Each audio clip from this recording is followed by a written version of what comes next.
Please, Adrian, talk to us. What? Fulham 3, Liverpool Football Club 2. What happened? This is an open goal. Arsenal dropped points. I know. But do you know what it is? Like, I feel like there's just a degree of complacency, man. I feel like, you know what? To be honest with you, I don't want to say I don't blame the players, but I felt lethargic watching the game as well. Like Everton, I kind of got up in the week because it's a derby, innit? But even then, it was midweek, as lackluster. And then even the Fulham game, I'm like, Iwobi and the like. So I'm not necessarily too keen on it. But I think what I want to touch on actually is one player in particular who he's heading down this sorry path. I saw Darwin Núñez head down, and it's Dominic Szoboszlai. You're in deep waters, my friend. No, because really. No, bro, because it's like Mr. Next Steven Gerrard. Okay. Nah, okay. Man, do you know what it is, Oscar? How many times do I go on this podcast and I'll be like, yeah, Szoboszlai, excellent form. This is what I want to see. I've done it maybe like 3 or 4 times this season, right? Yeah. Why, like, as our number 10, like when you think of number 10s, right? Mm. What are they? They're the tempo setters. They're the ones that can make it happen at the drop of a finger. They're the ones. Yeah. They're industrious. They're making it click. You know, you think of your Riquelmes and your Zidans, and in more recent times your Mesut Ozils. And I don't necessarily think that we can put that level of expectation on Dominic Szoboszlai, which is disappointing because ultimately he's meant to be our number 10. And the reason why I use the Darwin Núñez analogy is because Darwin Núñez was again a player I championed because of his outstanding attributes, right? And I think I get twanged by good players with outstanding attributes. I get twanged by it all the time, bro. And at the end of the day, Szoboszlai's not making it click on a consistent enough basis. When he's good, he's very good. But because I'll give you an example, right? In this sort of funny piece of form wherein we've been dumped out of the Champions League, we've lost the cup final, and we've had a funny away day at Fulham. There's been three sort of distinct features for me. Salah's been missing. We're seeing what the absence of Trent Alexander-Arnold looks like, wherein ball progression has gone completely downhill. We're making chances, but not necessarily to the same degree as before. And then the third thing is, right, if those two things are, where the hell is my number 10? Where are you? Because Szoboszlai is going to give us in. I'll give you an example. Look at Mac Allister. Like Mac Allister grabbed the ball, poof, made something happen. So yeah, I think for me, Szoboszlai is going down a very, very slippery slope. Wherein, go on. Yeah, no, is your issue with Szoboszlai that he's not taking games? He's not taking games by the scruff of the neck. I hate to use the cliche terms, but he's not imposing himself enough on the game to make a statement that it's not happening without him. He kind of just keeps things ticking and then ends up in the right areas to make the final goal from occasions. But he's not building. Like Mac Allister took the ball from midway, won it, drives, busts a shot in the bottom corner or top corner rather, and he made something happen. He brought some action to the game. Are you saying that Szoboszlai's not doing that enough? Yeah, Oscar. I think that analysis is spot on. Yeah, I think it's almost like he's a passenger at times. Because don't get me wrong, he's had spells where he's been very, very important for us. But I think he's also equally had spells where he's been so passive. So yeah, as you were alluding to earlier, man, it's not even necessarily just moments of magic. Like, why are you not a consistent chance creator? Because I believe he's got in his locker where he can put the ball through the eye of a needle, or he can do the KDB thing where he's whipping balls into the corner of uncertainty. I just want to see more from it, because maybe I'm imagining his ability, but I think he's got it in his locker.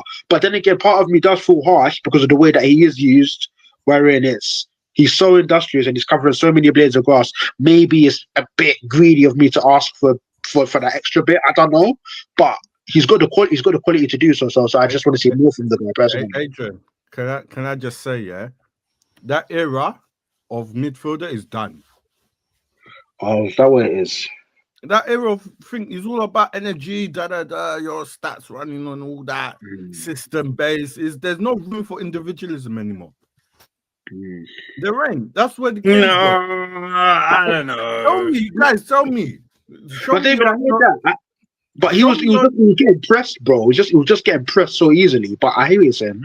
But tell me, where's our Cesc? Where's the last KDB? Yaya Toure burst in the gut. And bro, you don't see through balls anymore. Yeah, He's got a point. I think we are. How can I put this? I think you're right in the sense that the old school midfielders are slightly different nowadays, and obviously we're going to talk about KDB a lot later. But there are still midfielders where, on their day, they are taking action and making themselves effective. For example, a player like Odegaard, he's off form right now. But when he's on form, you give him the ball, he will create something. He will force something. Same with like Enzo Fernandez on a good day. When he has the ball, you can hope for magic. Like he can pick a through ball, he can drive something, he can pick out a shot. I think that's what Adrian wants from Szoboszlai, and he's not getting it. Precisely, because I think he's capable, more than capable. Because we've seen him do it. Lampard, it was never on a good day. Gerrard never wasn't on a good day. It was every game, bruv. Them man. Yeah, exactly. We're allowing today's midfielders to get away with murder. Exactly. Nah. Midfielders are meant to midfield, and we're not seeing it. Yeah, I think I agree. That era is gone. KDB is the last of a dying breed. He's done. He's continued. Mate, that's it. He's the last. The place on the factory now. It's like that block of high rises. Bro. Mental. Guys, show me the next one. Show me your Pirlos and just see, I don't hear Pirlos. But show me. Because we got Pirlos. We got Pirlos. Well,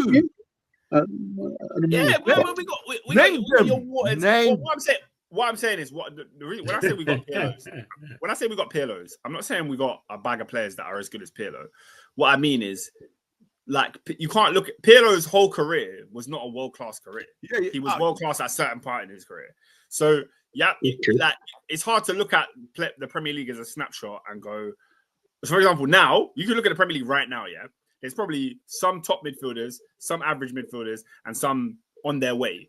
But the ones that are on their way, by the time their career's over, we'll look back at this time and be like, oh my gosh, this, in 2025, we had Adam Wharton, we had Kobe Mainu, we had Caicedo, we had all these midfielders. You know what I'm saying? So I think when you're looking at things in real time, it's very easy to be like, they're mid because we're not seeing it every week. But let's be real. We're talking about Lampard and Gerrard. We watched these guys get bounced out of every English tournament there was, playing average.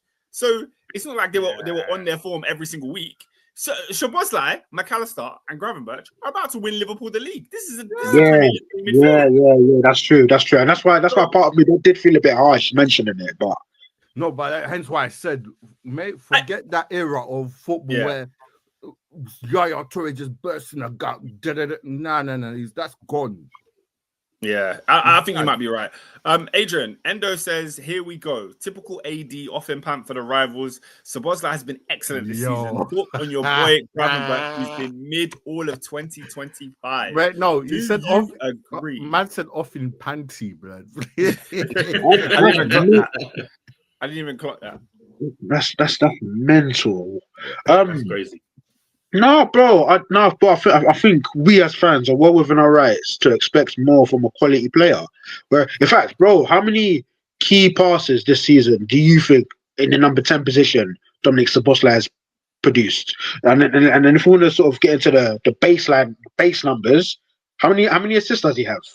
And the reason why I can get onto him is because I expect more from him because he's got the ability, bro. He's got the quality to be a consistent creative force or a decisive force in this team, and he's not doing it, and he's in a poor piece of form.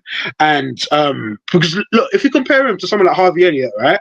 Like I almost wish you could fuse the players, where when you've got Szoboszlai's P&P and you've got Elliott's guile, probably got the best 10 on the planet. But there's definitely a lot more guile to Szoboszlai's game. And you know what? Yeah, Grav has been poor, you know, and I think it's more than fatigue, you know. Like he's just at the first half of the season, every week he was like the best player in the pitch. But yeah, you're right on that one. He's not been great.